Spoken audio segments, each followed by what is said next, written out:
Welcome to Talking to Yourself, where each week we ask, how well do you know you? Each week, different topic. We discuss that topic, analyze our history, figure out what makes us tick, and then at the end of each episode, we give the best possible advice that we can to our younger selves. This week I have Scott on. What's up, Scott? I am doing good, Will. How you doing, man? I'm fucking fantastic. So Love to hear that. I feel like I've hung out with you a bunch of times, done a bunch of podcasts with you, but I have no idea who you are. Tell me, really? like, where are you from? How old are you? Like, what do you do? All those things. All the stuff I don't like to talk about. All the stuff you don't like to talk about. Well, okay. I mean, I'm from California originally. I've been in Las Vegas for 4.5 years now. That's only two places I've ever lived. I lived in different parts of California, Southern California. One, I lived kind of like 45 miles outside of Los Angeles, basically. So like the suburbs, I guess you could say. Didn't really go to LA all too much unless like as a kid we're going to like visit my grandma or something like that. Grandma and grandpa lived out there. Or going to the beach or stuff like that. But normally I don't like going out there because I don't like I don't like to be in the car. I used to get car sick as a kid. So even going 10 minutes to church got me sick, you know. Right. And then like my dad's rule was like, well, we don't have AC in the van, so we're just gonna we go 2 and 40. And I said, what does that mean? We put 2 windows down, we go 40 miles an hour. That was our AC unit. I love system. it. So I've thrown up in the car, maybe not hundreds of times, but dozens probably for sure. Like every time we go to, so I grew up going to Boy Scouts and stuff like that as a kid. I did attain the highest level, which is Eagle Scout at 14 years old, which was really impressive because like I was like top troop, what they call it, like a top scout out of at the time it was like 300 people, Okay. like 300 students or kids, whatever. So you can 'cause I tie was a knots and go-getter. survive. I was an overachiever, yeah. And I just wanted to be done with it. You know, you give me a task, it's like, oh, you have until you're 18 to do it, or 17. You know, you can't be 18, but right before you hit 18, you have to finish it. But anyway, like we used to always go to scout camp like a couple times a year, or different for those that know, scout camp was like once a year usually, and then you had like a father and son, they called it, where you go up and do like stuff like that, like scout kind of stuff with like your dad or whatever. So from what I know about you now, like you're incredibly disciplined. You think a lot of that discipline has come from the Scouts? Yeah, because like the first rule is be prepared. That's the motto. Be prepared for everything. You know, just be prepared. You know, and also then the second thing is, well, being trustworthy, being loyal, helpful, friendly, courteous, kind, obedient, thrifty, cheerful, clean, reverent, and that's basically like part of the Scout law, they call it. So yeah, definitely a lot of that stuff has impacted me for sure. I can't say it hasn't, you know, because that's what I grew up with and stuff. Because you start Scouts when you're like 8 years old. But I remember you selling light bulbs, going around door to door selling light bulbs. When you can sell a light bulb for like $6, dude. This is, you know, this has been in 92 or 94 or some year like that, you know. Yeah, probably not. Yeah, I think I might have only been 6 selling the light bulbs. I don't know if I was actually a scout yet. So Cali Scouts, you've been in Vegas for a few years. What do you do now? Yeah. Well, as far as a career, I'm a vascular procedure technician under ultrasound. So I assist in doctors in diagnosing arterial disease, vein disease. That's pretty much it. And then, you know, the specialties within that, and also assist in certain surgeries and whatever they need ultrasound guidance, I'm there for them. So that's kind of what I do now. I've been doing that for like 14 years. Wow. Yeah, went right to college for that. Well, I got an associate's degree. It took me like 4.5 years. Really only should have taken me 3, but like the last 2 classes I couldn't do back to back, so I had to like do them sequentially. So that took like an extra year. But I was basically already done at 3 years, whatever. I mean, I was working at a job called I'll just call it Fun Time. It had another name to it, but I hope they're out of business because the guy's a douchebag. But anyway, the guy owes me like $2,500, and I'm like, yeah, because he was mad I quit. You know, I mean, that's a whole story though. But basically, yeah, it was basically the balloon jumpers. You know, the balloon jumpers, the trains. I like go to like little fairs, little street fairs, take tickets and stuff like that for the kids. That's what I was doing like at 17. That's when I started working. I love it. But it was a good experience because I learned how to drive like a truck. Like a big budget truck with like a 30-foot trailer with like a train on it. I had to load and you had to do everything yourself. He's like, yeah, you got to do it all yourself because he was too cheap. You know, he's not going to pay 2 people. That's crazy. I'm 36 now and I still don't know how to drive. Yeah, like I just got my learner's permit last year. Wow. Well, I'm glad I know that. I'm not going to get in a car with you. Well, no, being born and raised in Brooklyn, like I either walked everywhere or took train, public transportation. Now I've been in Vegas for a minute. and I don't live downtown anymore. It's like, well, things are getting a little more Yeah. difficult for me. Well, it to makes get sense because yeah. actually, my friend, he lived in New York for 8 years, and when he moved there, he actually sold his car. Yeah. So he's like, yeah, just forget it. No need. He didn't need a car for 8 years. He was out there. So. And so you chose today's topic, addiction. Specifically for you, is addiction to gaming. Yeah. Or previously, I have somewhat of an addiction to gaming too, and actually turns out when I'm thinking about it, like I have a fucking, or at least growing up, I have a super addictive personality. It's 0 or 100 and like nothing ever in between. Up until I really started to get a sense of like who I was and build better habits and reflect more about like who I am and what makes me tick. So like what was your experience when it comes to gaming? Well, like as I was like thinking about this, I was like, how far does it actually go back? And it goes back to when I was like probably like 10 or something like that. I just remember coming home from elementary school, or actually no, not elementary school. Well, yeah, I can't actually remember that far elementary school, but I'm pretty sure I was playing games. You know, I've like, well, I don't have that many memories from like the elementary school part, but I just remember being like, oh, we got to go to karate practice. I'm like, no, I got to save it. I got to finish this game. I was playing this game called Uniracers, which is like you have a unicycle and you're like racing. But anyway, like to like complete the level, you have to complete 5 levels. Right. In other words, like if you only do 4, like it doesn't count. Like you have to beat 5 and then it like saves. So if you only beat 4 and you have to beat the computer, so it's like it's hard. So I just remember like, oh no, I gotta stay here and beat this thing. And like I guess I had a bad sense of time then because it's like hey 7 p.m. we gotta go to karate. Like it should have been like it wasn't a secret, you know. But like apparently I didn't know because my mom was like, you gotta go, let's go, and I'm like trying to finish up this game, and I know like when I say it's addiction, I'd say it's kind of bad because I remember getting like really pissed off if I didn't get to like finish it. You know, one because I'm putting in all this work, but it really was just a game. But it's like and then it came to a point where like I had to have this game or any game or whatever. So that's where I don't know if I'll say I got my happiness from it, but it was definitely like something I like to do. You know, because also at that age too, I would also at 10 years old I was also skateboarding 8 hours a day. So I wasn't like fully into the games like at that age quite yet. I think it was more like when I started hitting like 8th grade, 9th grade. That's when I was like more so addicted to games. Right. I remember for me specifically, I like growing up, I didn't have a lot of access to video games. Like it was like sometimes I did, sometimes I didn't. Like I had a Sega for a short while. Oh, that's why you didn't have a great system. Right. I had, and then I at one point I had a Game Boy Color, and so I think that's when I really started to put hours in. Yeah. Like Pokemon Red and Blue. Oh wow. First week I got it 20 hours in, and that's a crazy. This is like during school time, you know. So like, where am I? This is school homework. Where am I finding the hours to put this much time on this game? That's like how it started for me.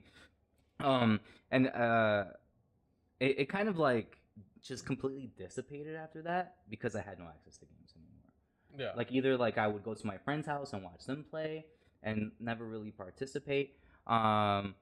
But that's about it up until my early 20s when it became available to me again. What was your like what was your worst struggle with it? Well, I don't know if it was. I didn't even see it as a struggle though. Right. Not till later. I guess till later I'm like, man, I just wasted like 5 months went by and I felt like I didn't do anything with my life, even though like I was doing stuff. Like I remember like still being into the game. I already had like a great job. I already had a career. I was already doing ultrasound and stuff. I was still playing the game, but it's like months would go by and it's like I didn't like achieve things that I wanted to like say with my body. Like I wasn't exercising. I wasn't doing stuff like that. So I was getting like a lazy slob in my mind. Paint the portrait for me. Like what was your schedule like? What game were you playing? How long were you playing it for? Like, you know, like you said you were going to school, you had a job. Like what was that? What was your schedule? Well, like at that time, like I had everything quote unquote going for me because I already finished a career. I was already in a career and I had my own place already. But like, you know, I'd want to come back and play 2-3 hours of whatever. That time it was like a lot of League of Legends, I think, a little bit. But I would always rotate through games like Blizzard game, like StarCraft, and maybe Diablo 2. But Diablo 2, like I used to play that, like rolling back a bit, like the high school. My brother would wake me up at like 1 a.m. when he got off. Because I had a brother that's 3 years older than me, so like, and it was his computer. He ended up getting a laptop when he graduated. So like, when he got like this computer, and he'd wake me up at like 1 a.m. like, hey, I'm done with the computer. So like, I'd get up, and I had to be up at 6 a.m. to church in the morning for an hour. So I had to be there at 6:20. So it's like I'm waking up at like 5:56 anyway.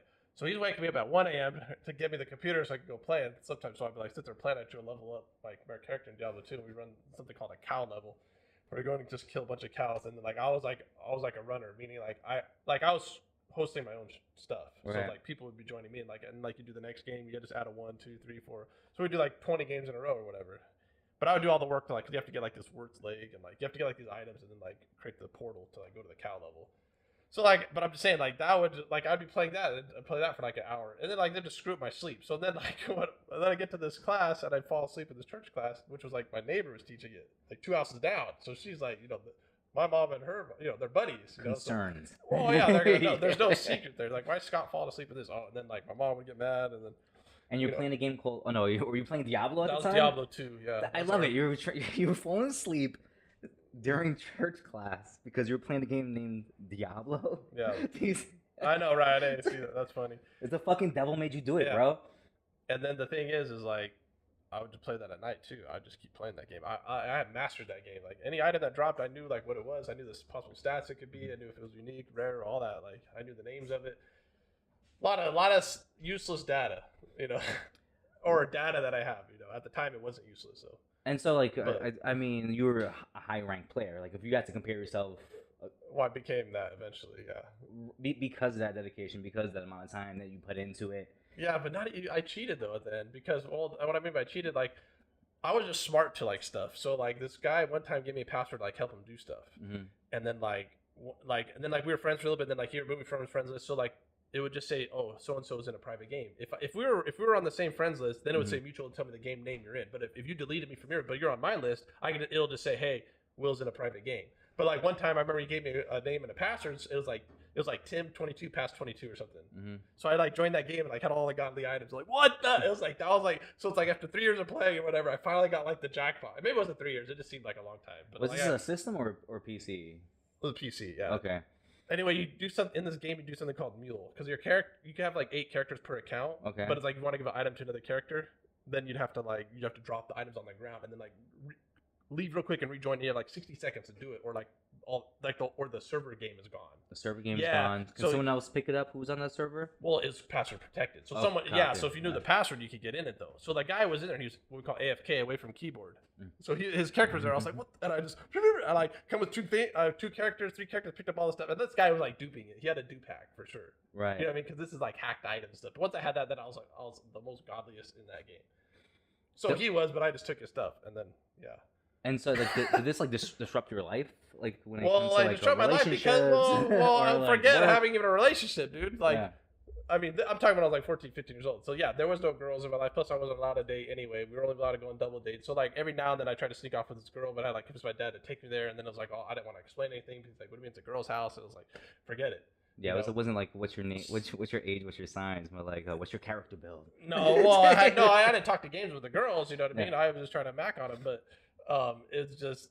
Yeah, they didn't want to talk about. I don't know. I didn't talk to them about games though, for sure. I didn't. I wasn't like no player or whatever. I didn't have like the skill to talk to women really. You know what I mean? But like I had a few girls that I talked to and whatever, and like did little innocent stuff with PG stuff, whatever. And then, but yeah, that's like it affected my life because now I'm like not doing good in geometry. This is like 10th grade. I wasn't doing good in geometry. I was doing terrible. I had like a D in that class. That was like my lowest grade ever, or whatever. And then. But then I'm like sleeping in first period, so my government teacher's calling home. So I'm not just sleeping in the church class; I'm sleeping in the next class too. Right. Yeah. So it's definitely taking away from your education. Yeah. It's giving you problems at home. Exactly. It's not optimal. Like that. No, it's like the advice I would give back then is like, I don't even know because how would I convince myself? Was it addiction, or were you just like a kid who wants to play games, and that was like a little phase? It was just too much though. It's like, hey, oh, you like TV? Let's watch it 8 hours. No. See, I guess I was kind of always obsessed because like. But I skateboarded from like 10 to like 11. I didn't really skateboard that much. And then when I was like 12, 13, and then it's like, oh, everyone's trying to skateboard. And I was like, oh, now you all trying to skateboard? And then I started skating again a little bit because I was actually really good. I was doing like 6 stairs alling when I was 10 years old. I was kickflipping 4 stairs and stuff like that, a 360 flip. And like I could do switch varials and all that if you know about skateboarding. So I was like, I was pretty good and stuff like as a kid. So I got like a lot of respect already. And like, so like I already like in my mind I already been there, done that. Because I was skateboarding 8 hours a day at one point. Yeah. So I get obsessed with what I'm doing. Yeah, like I said, it's like 0 or 100. Like I either don't want to do it at all, right, or I want to give like everything I have into it. Like I had learned how to juggle when I was in 7th grade for gym class, right? She taught my gym teacher taught. It's like we had like a point system where you had a bunch of things that you can do to make your grade. So like juggling was learning how to juggle Oh, I see. was worth 10 points. Like hitting 5 free throws was worth 5 points. You know, like running half a mile would be this points, right? And so I learned how to juggle, and that was that for a really long time, for the majority of my for up until my 20s. So you kept with it. That was pretty cool. Yeah, it was like a cool little trick I can do every once in a while. But once I figured out there was like so much more than the regular 3-ball cascade, and that you can like do patterns and like overthrows and underthrows and fucking columns and like this whole different world. Not all of a sudden I'm juggling 3 hours a day, and um, taking it back to games, when I didn't have in high school, early 20s, didn't really have access to a lot of games. When the iPhone dropped, right, and when I can finally afford one, which was like the 3G. Yeah. Now I had video games in my pocket, right? And you had leaderboards. So now I'm like playing all these games, and I'm like and now you got addicted to the phone games. That's funny. The phone games, right? But then you have to think of it like this, where it's like this is like when all of a sudden like just standing in public, not doing anything, was like taboo. Like, what do you like? Why aren't you looking at your phone? How are you just sitting there at a table? You know, like eating your food alone. Like every time you have like a moment where you're not doing anything in public, it's weird to just stand around. Like you have to have your phone out to seem like you're not like suspicious of anything. Right? I know what you're talking about. So like every moment you have downtime, all of a sudden you're going to your phone. You're either doom scrolling social media, or like me, I was fucking playing fucking games, right? And I got fucking good at these games. And fucking Apple told me I was fucking top 5% in the world in all the games that I was playing. That's like, just gonna feed you your ego big time. And I'm trying to get better, hit higher scores. And so it's like every moment that I had free at this point, I was dedicating to getting better at these games. And there was like dozens upon dozens of games. Like it wasn't just one. It was just like, oh, this is the new trendy game. Let me get on here and show everybody who the fuck I am. And it was detrimental. Yeah, I can see that. That's funny. Because it's like now it's like not just being home anymore, right? Well, now you're taking it with you. Now you're taking it with you, you know. So, you know, sometimes it's like you can be at you can just be at an event with friends, and you find yourself like just not like I don't think I would like excuse myself to go, but like if I wasn't having a good time, I just pull my phone and play some games. Yeah, or you're bored for a second. Yeah, no, I get it. So I think like when it became a problem is like when I stopped playing hockey and when I stopped doing other things, because like it was so ingrained in my life in video games. So like it's all blended in. It's like all the life, you know, it's all part of it, you know. But I think it's when I stopped like doing outdoor stuff. Like at 15 is when I stopped playing hockey, and that's when I stopped playing hockey. I stopped doing wrestling. I stopped doing football stuff. It was nothing. You know what I mean? That's when it became a problem. And that's like now I'm not doing any exercise or nothing.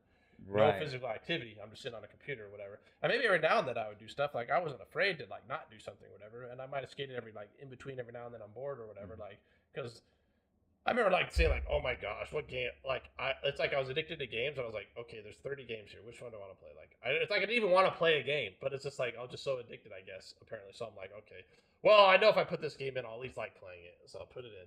And then like sometimes it would work, sometimes it wouldn't. And I remember putting the game like if I'm not happy in 5-10 minutes or whatever mood I'm thinking, then I'm like I'm just bored of this. I take not it getting the right rush. Yeah, it's like I didn't get the right rush or whatever. It's like I already beat this game so many times, you know. Because like because I didn't like have phone games until like way later, so I never really got like too much into phone games. I mean, they had like Snake or something like that for like the Razor. The Nokia. You know? Yeah, like the Nokia, like those. That was like a real quick, like that was not really like competitive or whatever. Not at all. Not like what you're talking about. Yeah, I didn't. Luckily, I didn't like have. Because I would look down on those games. To be honest, I'd be like, oh, I got a computer. Like, yeah, I can play any game. You know what I mean? Yeah. So like, yeah, I didn't really because I didn't get a phone till later anyway. There's definitely I don't want to say a snobbery, but like an elitism when it comes to PC gaming. Oh like, yeah, no, because I stopped playing the PlayStation 2. Yeah. And I was like, what do I need PlayStation 2 for? Like, I got everything on the PC. And then like when PS3 came out, I was not excited to buy it at all. One thing that was actually an advantage toward me, like loving to play games and getting better at things that I do, I think what we look for is like that positive reinforcement. Right, it's like when you pick up a new hobby or a new skill, right? Sure, yeah. And so you get like these little rushes of like the dopamine, like, oh shit, I just got better at this, and it makes you feel like you can do anything, right? And because you can see these gradual increases in improvement, right? Yeah. And so in gaming, right, I think it's similar, where very it's similar. like, you know, you're trying to play this level, it's hard, and you finally beat it, right? One way I think I had it kind of benefited me was my neighbor across the hall, Alex, his older brother. I was 15. His older brother was 21. He was going to school for like computer engineering or something, and so I would hang out with all of them, and it was like he was like became a really big positive adult role model in my life, and he gave me this typing game. Typing tutor. Yeah, it was just like a typing game, and it's just like yeah. And so like it was like there were like little mini games that taught you how to type, and I would go home and spend like 2 or 3 hours a night on it, and then that's how I learned how to type, was like this game, like me trying to get better at this game. So my dad had a program called Typing Tutor, and I wonder if it was the same. It's for like Windows 3.1, and it's like had like a blue screen, but like so I was like super good at typing at like 7, 8 years old, and then like when it came to anyway, but I do remember that a program like that. It's like a game, so I got super good at typing, and then like in school, it's like, oh, I already knew how to type. It was like, plus playing the games like got me good. And I was always like to play online games and like competitive games. Like StarCraft is like your real time strategy against other groups of people or teams of people, or Counter Strike. And it's like you get better. Like next thing you know, you're getting like 10 kills a game and stuff. And then like you're getting all amped up, and then you're getting like that peer, like, oh wow, this guy's good. So like that's also what makes it addictive too, because you're getting like people that like you're getting clout build up. Like not just single player games where it's like, okay, you beat the game, you're kind of usually just done. Even though I played like games like 99 hours, I clocked in the game like multiple times. Oh yeah, 100%. Yeah, so like on the single player games, like I was like a completionist kind of guy. There's actually a guy on YouTube that does something. I love the completionist. Yeah, he's like, I'm gonna beat the game from zero. Like I don't know if I haven't seen all of his stuff, but like it's like that's be like I'm gonna complete every single secret, every single thing. But also I didn't like to cheat in the game. Like Diablo 2, I said I cheated, but it's because like I found the items kind of. So like in my mind, it wasn't like really cheating, but like I wouldn't like use cheat codes though. Right. I mean, like I always wanted to beat it. Like there's this level. It was level 6 on Warcraft 1. It was human, and you didn't start out with your peasants, and you had to go like rescue them to be able to get minerals. So you only had a limited amount of guys. So I didn't know how to micro the guys. So that level took me like 6 months, maybe longer. I don't know, a long time to beat. But I never wanted to cheat to see the next level. And then until I finally figured out the strategy how to like do it. That's so like playing against other people, like actual like real people online. You had no problem cheating. Is that what it is? I was more trolling if I was gonna cheat, but I was actually usually really good. But like I did have like a map hack one time, and like I messed around with cheats and stuff until I got banned on a few times. So like I just wasn't worth it. Do you remember like your first system, the first game you ever played? Yeah, it was a regular Nintendo, and it might have been Mario. Super Mario Brothers 1. I don't even know if they called it Super Mario Brothers or just Mario Brothers 1. I think it's Super Mario Brothers. Might have been Super Mario Brothers, yeah. So like I tell you, I had a Sega like when I was like 5 or 6 or something, and then we didn't happen anymore. Moved to where my mom currently lives, still 42nd Street in Brooklyn, and like our third day living there, our next door neighbor, Griselle, she brought her son over. And she was like, "Hey, you have a son. I have a son. They're both 7 years old. Can your son come and play?" And so like we literally played Mario, right? And me and he's currently my brother. Like he just lives 20 minutes away from here. Like he moved here because I moved here and was doing well. Oh, cool. So and our moms still live next door to one another in New York, and we bonded over playing games. And so like that it graduated or evolved from went from like Nintendo to PlayStation, right? It was like always at his apartment. Like he always had the systems, and like we would play Resident Evil, and like we I was allowed to play that game. And like he would control the sticks and shoot the zombies and the monsters, and I would solve the puzzles. And so like like 95% of that game that he played, and that's something that just ended up like sticking with me for a long time. Like I ended up befriending a lot of gamers, and I would just go and watch like these people who are like actually like, really good at these games, because I admire like it doesn't matter what it is, right? I love watching people do things really well. Yeah, the uber best, the uber elite. Yeah. Like my one friend, he was in high school. He was like number one in the world Oh wow, for this one song on DJ Hero. that's wow, that's impressive. Though. And I remember like kind of like tripping like LSD in his apartment, and this dude is just like he's like tall, lanky, long dreads, and he's playing DJ Hero, and I'm tripping. And like it was just like I mean I don't know, I just get a kick out of things like that sometimes. No, I mean I'll still go and watch speedruns and stuff, and then like there's another game I played a lot called Super Metroid, and like the Super guy Metroid. that's like super good right now, like the number one guy, like he's been playing for like 11 years straight though, like every Right. day though, like every day, like that's why he's super good, like insane, like insanely good. But and like people are like, oh, how should someone start speedrunning Metroid? He's like, just don't do it, man. It's just a waste of time. Like, well, he's like I did it, but like he's like I would not recommend it. Right. It's just it's too specialized, and it takes so much time, like to get at that level he's at, like it's. If you like Super Mario Brothers, right? Though I bought a Nintendo Switch for the sole purpose of buying Super Mario Maker 2. Are you familiar? I think I have heard the game. Yeah. So you can build your own Mario levels. Right. Right. And like Yeah, I've seen that. they have 1, they have 2, they have 3, they have a new soup, they have Mario 3D, all these themes, all these enemies and items, and I spent maybe like 300 hours, 200 hours just building and playing levels. Like I like making hard Mario levels, and it's like almost like I think it's like adult. It's a lot of time, right? Spent Yeah. right over the course of a couple of years, right? But for me, it's like almost like adult Legos, right? Because you like you're like building stuff and you're trying to like make it hard and you're trying to beat it yourself. In order to upload a level online for other people to play, Uh huh.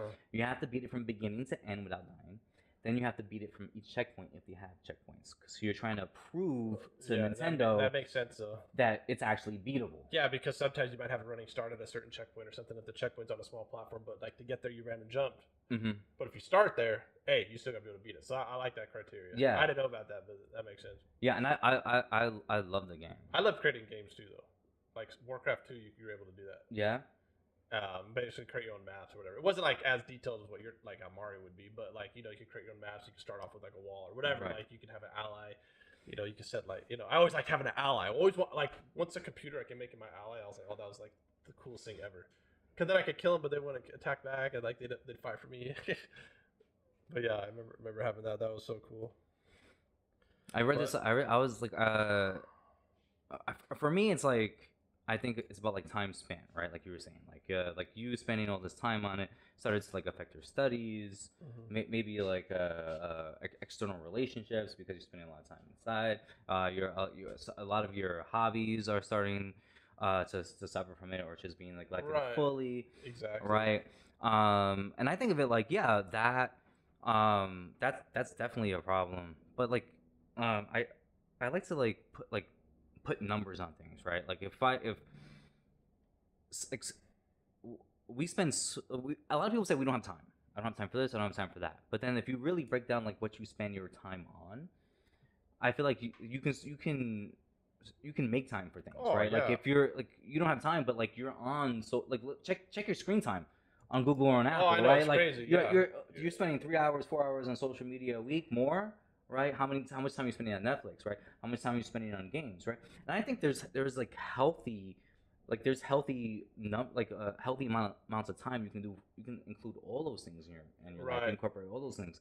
But if I'm spending 3 hours a day on mobile gaming, right? That's like that's a little bit too Yeah, much, well, right? It's well, not I don't know benefiting my if life at all. But if you wanted to be good at that game, you would have to spend that much time. That's the problem with some of the games. You got to spend that time. And so, like, if you want to be So- a competitive gamer, right? Maybe it makes sense for you to spend that much time. If your Yeah, but you tell- career goal is to be a Yeah, streamer, but you tell a maybe, kid, right? hey, if you keep playing this, you're gonna get paid. What? Oh, I'll keep playing. You know what I mean? Like, but it's like super competitive. If you like one out of 500,000 or something like that, you might be good or something.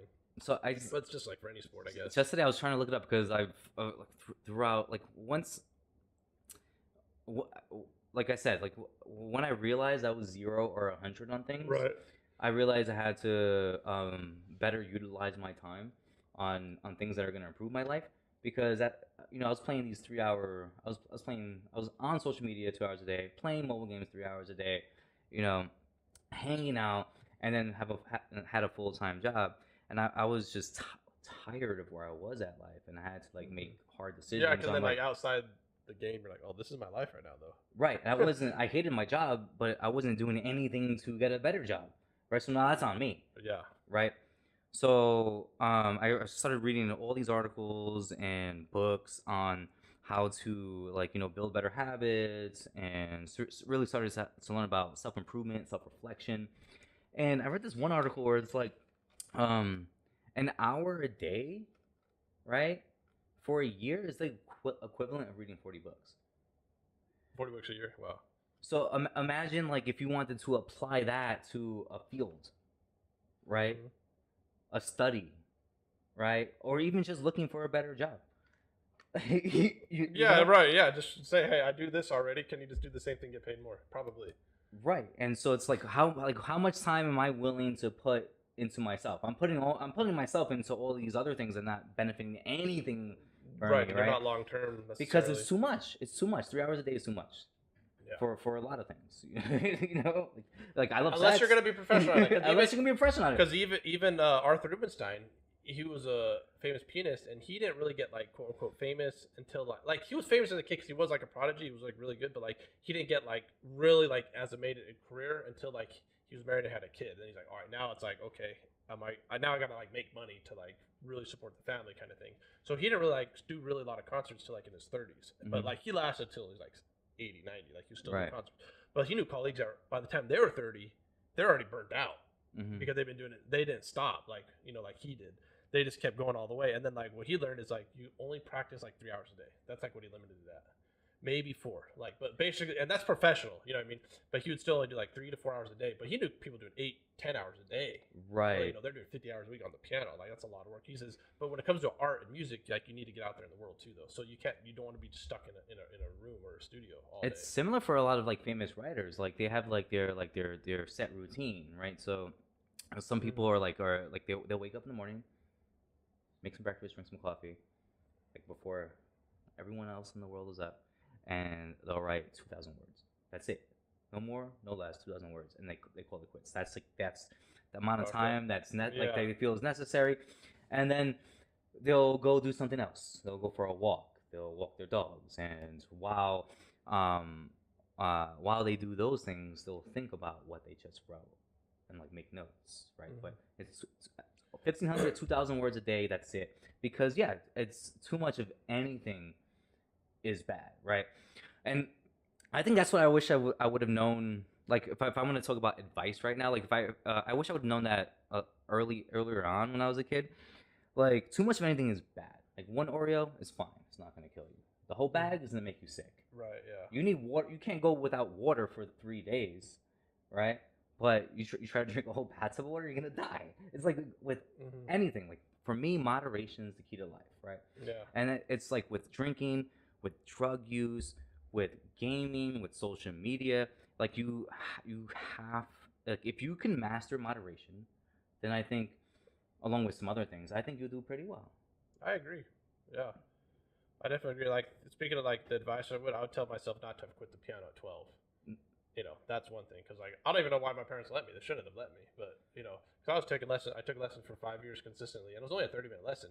But I didn't know how to do the time management. I didn't realize like, oh, I want to do 6 hours a game. Well, dude, 5 you'd have just as much time. But if you did 5, I'm saying now you can still do the hour of piano a day kind of thing, or even only 30 minutes at that time. But yeah, I definitely wouldn't have quit that. That's probably one of the major regrets. And then like I wouldn't have quit hockey either. I would have quit the other crap, the other stuff. Like forget wrestling. I'm saying if I had to choose, like I just quit all 3. I was like, I'm gonna quit football, I'm gonna quit wrestling, I'm gonna quit hockey. I should have just quit the other 2 and just kept hockey. Right. And I'm looking back now because I play a lot of hockey, but like I should have kept at least one of them. You know what I mean? That's what I think the problem was. I got rid of everything. Right. And then like I stopped skateboarding. I like didn't do any. That was like the all bad part. I'd say like I would just say just no matter what, stick to the piano. No matter what, take lessons. It's only 30 minutes a day. You know what I mean? Like, look, you can still go skateboard for 8 hours or whatever you want to do. You still got 8 hours. Like, it's a small thing. And I think, like, what you're saying, like an hour a day, like when you add it up, it's like you just read 40 books a year or whatever. Like, yeah, like it really adds up. And they say the average American only reads like a book a year out of high school, and that's that's still not everybody that does that. That's just the average. You know what I mean? Because also you got like CEOs that they read like 52 books. They're reading average a book a week. You know, they're constantly readers. You know. Doesn't mean you have to read like that much, but it just shows that like the 30 minutes, an hour a day adds up a lot to like something super productive or something that you can learn and then like take it to the marketplace or whatever. You can make money with it or just enjoy it. And like when it comes to the piano, I just enjoy it. That's something I want to do, and I'm gonna do it till I die anyway.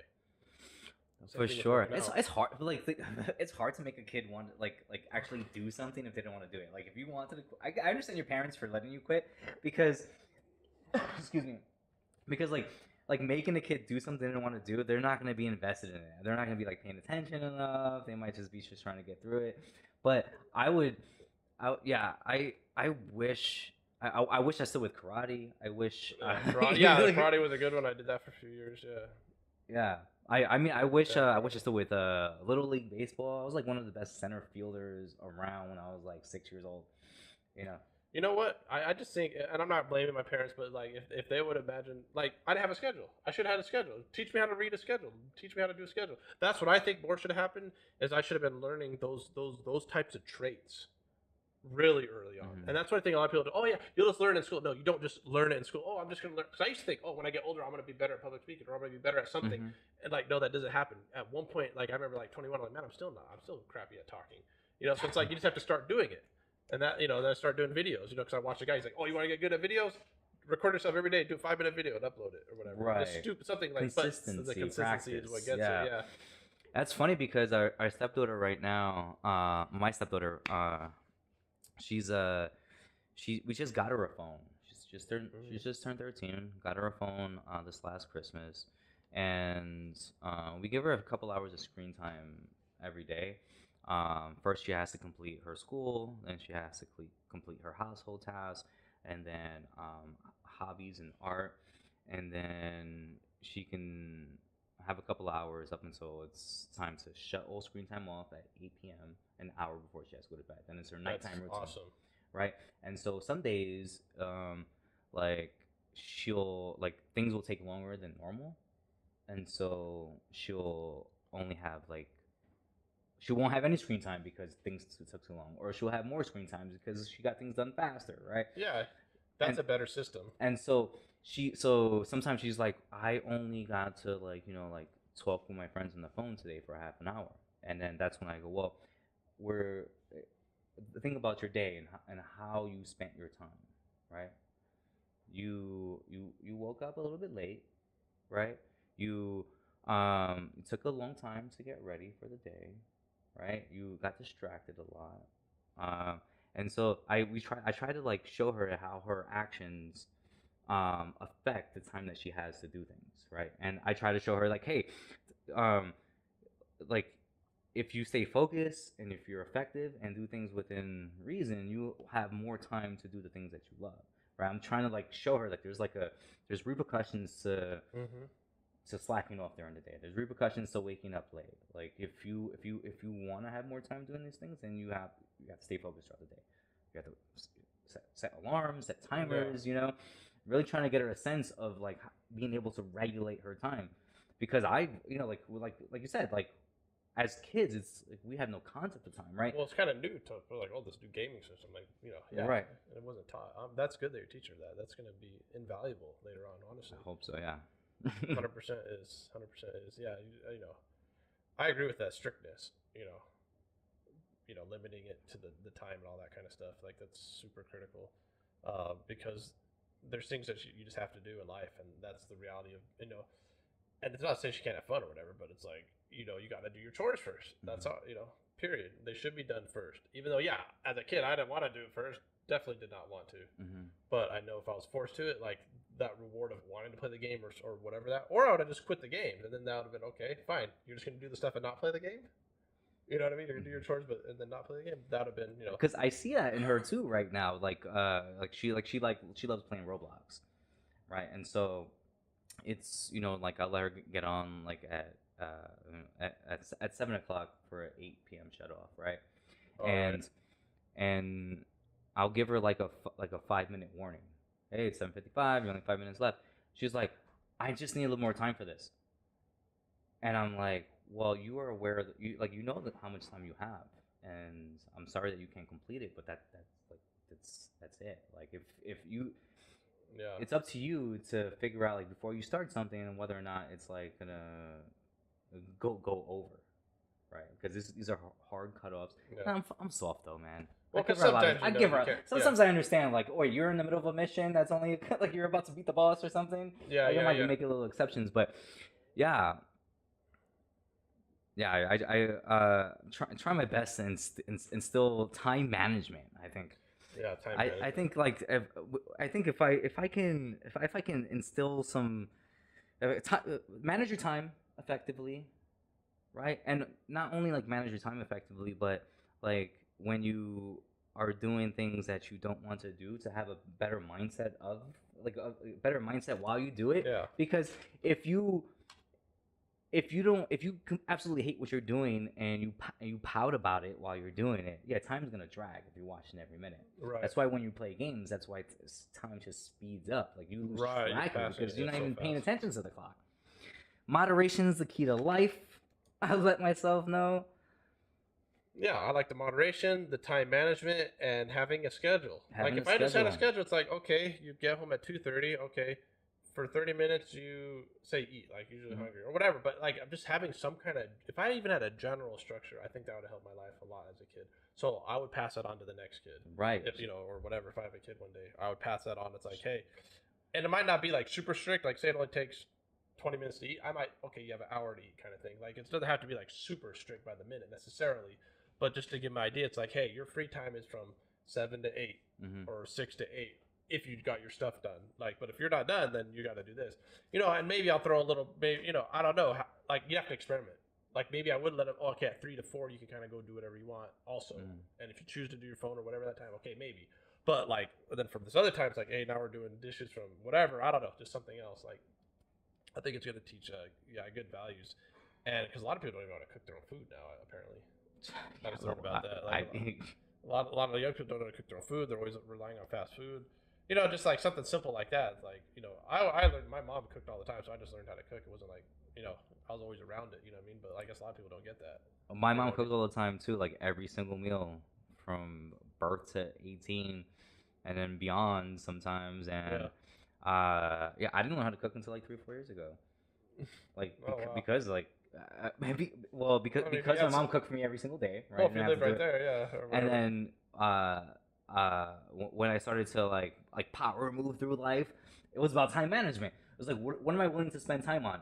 I'm writing, I'm trying to create, right? I'm networking, right? So I'm gonna pay someone else to make my food, so I don't have to do it. So I have more time to. Well, and in that case, I don't disagree with you. I actually agree with that, because if you could figure out your time and you're like, well, look, I know my time is better off doing this, even though I know this is important. It's just like mowing your lawn. Mhm. Like, should you mow your lawn? Maybe not. Maybe you should pay somebody, because like your time's more valuable doing something else. It's like I'm paying you or somebody, $10 or whatever it is, $20 an hour to like mow my lawn.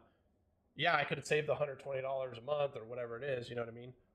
But like, if I do it myself, what if I just I can go make $200 in 30 minutes as opposed to, or whatever, you know what I mean? Like, if you can make the money to pay for the service, that's better. Then you can have you can have a really advanced life. That's how the super rich do it. They got people working for them, doing little stuff like that, whether it's cooking, cleaning, all that kind of like. It starts with the mundane things, But I'm saying, I guess, like, teach the kid, like, hey, it's okay to do the mundane things. You should know how to do them before you pay someone else to do them. You should. Yeah, you should. Yeah, especially as a kid, that's Yeah. when you should do it. Like, as having a kid, I think you need to do all that stuff, because then you're not going to be all entitled later on. So today it's just like time management, Yeah, some discipline, of course. discipline, working on a schedule. Yeah, schedule, Moderation's key to life. moderation. Yeah. And this is just video games. Like I have this whole other realm of of stories of addiction when it comes to like drugs and alcoholism, Oh, yes. where I dance on the lines of those things. But I think we hit every note. Thanks again today, Scott. I think this is talking to yourself. talking to yourself, man. That was See fun. you guys next week. Same time, same place. All right. Hope you enjoyed. It's been a pleasure, bro.